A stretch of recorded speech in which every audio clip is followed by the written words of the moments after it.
Hello everybody and welcome back to a brand new video on Hypixel Skyblock. So in Hypixel Skyblock dungeons, many of you might be getting some really slow dungeon runs. In this video, I'm going to be sharing with you 5 tips that will speed up your dungeon runs by a lot and can also make you a far better dungeons player.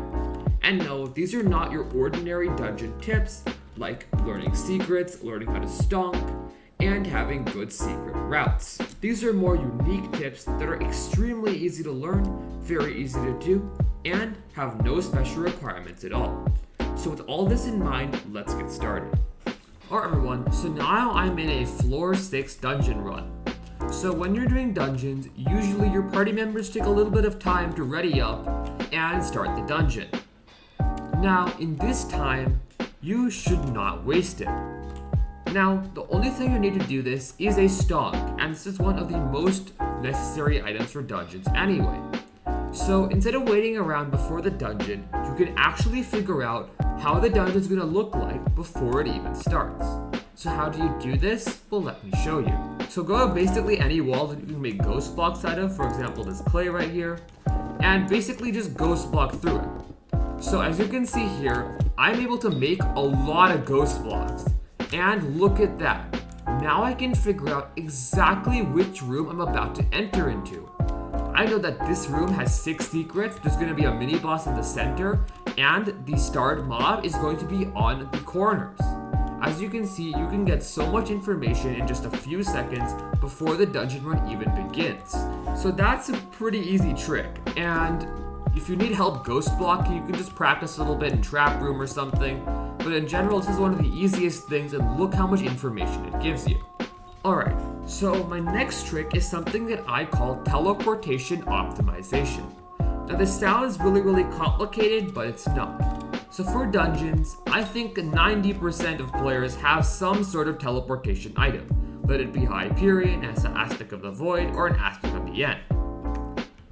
So I see a lot of players, including players at high catacombs levels, spamming the heck out of all their teleportation weapons, trying to go faster.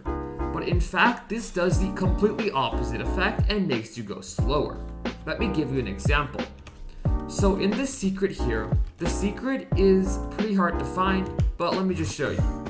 So as you can see here, if you go here in this 2-block gap, there is a Wither Essence here, a pretty standard secret. So most players just go like this, they just spam like this, and they go through the secret. But as you can see, I wasted a lot of time teleporting against the wall to reach the secret, and that is definitely wasted time. Instead, I know that my sword will teleport me 12 blocks upward. So it literally took me 1 teleport and a short walk to get to the secret. Similarly to this, you should always think a little bit of how far your weapon can teleport you instead of immediately just spamming and trying to get to the secret.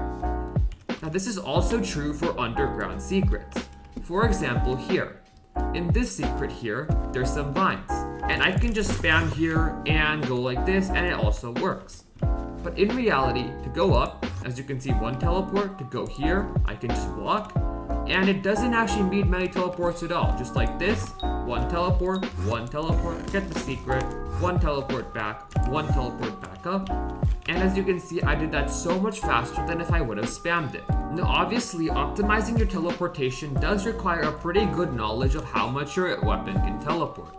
I greatly recommend getting an Aspect of the End or Aspect of the Void with transmission tuners on it, because 12 blocks is a pretty optimal distance for getting dungeon secrets, where you only have to teleport once to get to most secret areas. Alright, so now I'm going to be talking a little bit about the dungeon clearing. So even when I'm playing Master Mode, sometimes there's 3 players doing 1 Blood Rush. This is completely unnecessary, yet it still happens so much.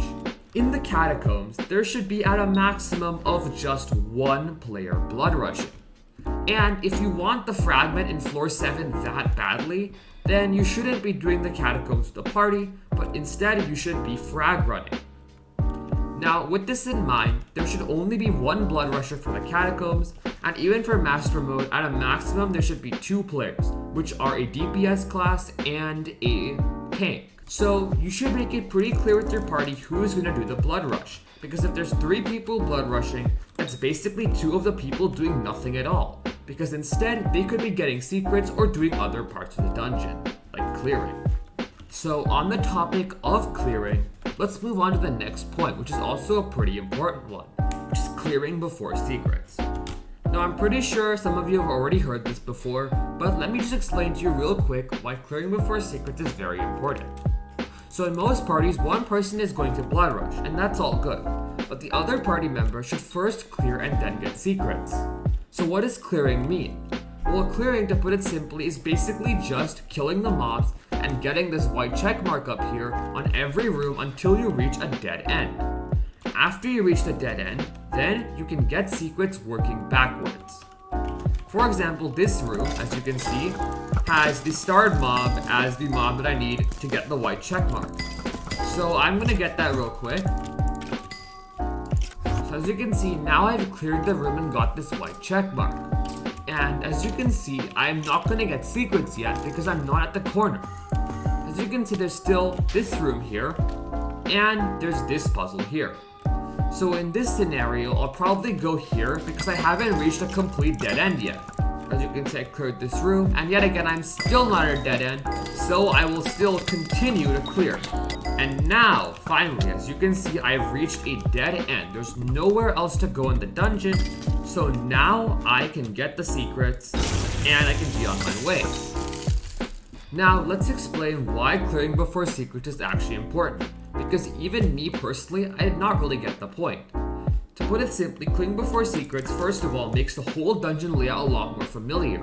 Instead of every room being a massive surprise, you've already dealt with the difficult part of the room, and now the only thing you have to do is just jump around clicking on random squares. On top of this, by clearing before doing secrets, you are leaving the hardest and most time-consuming parts for last, which oftentimes are these puzzles. Some puzzles, like this silverfish puzzle here, are really fast. I can do it in under 30 seconds. But other puzzles like water puzzle or maybe blaze puzzle if you don't have a solver, well, those take a really long time. And by doing secrets before clearing, you're leaving these extremely long and time-consuming tasks for last. You should be doing those first, not last.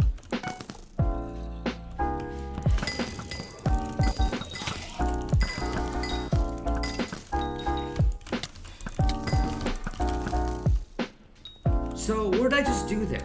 Why did I walk all the way here and place this super boom? Well, this goes on to my 4th point, which is something that I call PreSuper Booming. So if you did not know, in dungeons, a super boom takes a whole 4 seconds to ignite and blow up a cracked wall or a crypt. Now, although 4 seconds may not seem like a lot, there are a lot of cracked walls and a lot of crypts in a dungeon. And for something like a solo run, that's going to add up to almost a minute of waiting time just for waiting for this little TNT to explode. So how can you make this faster? Well, you can do something called PreSuper Booming.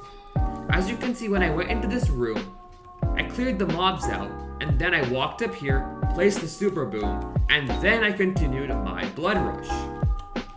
So why did I do this? Well, instead of having to wait for the whole 4 seconds for this whole wall to blow up, well, I can just walk right through, go here, and get the secret.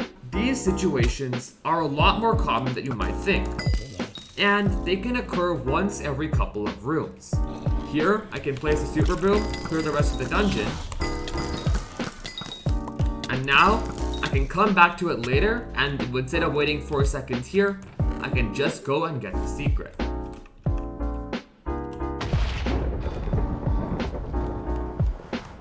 So as you can see there, what did I just do? Well, as you can see, I did not wait for these blessings to register, and instead I just went right into the boss. So why did I do this? Well, I see a lot of players not doing this trick, because they feel that if they go into the boss, before they pick up these blessings here, they won't get the blessings at all. But actually, this is not even true. By waiting around here and getting all the blessings, you're actually wasting up to 3 seconds to go into the boss. And yes, I know, 3 seconds doesn't seem like a lot of time at all, compared to the 1 minute time saves that I talked about before. But if you do this every single dungeon run For suppose an hour, which is about 20 dungeon runs, you just saved about 1 minute of time. And the more dungeon runs you do, the more time you save. So that wraps up my list of 5 easy things that'll speed up your dungeon runs. So that's the end of the video, everyone. I hope you enjoyed these 5 various tricks that you can use to speed up your dungeon runs. Please make sure to comment if these tricks and tips helped you out in your own dungeon runs. And if you want to recap, you can always go back and watch the video again.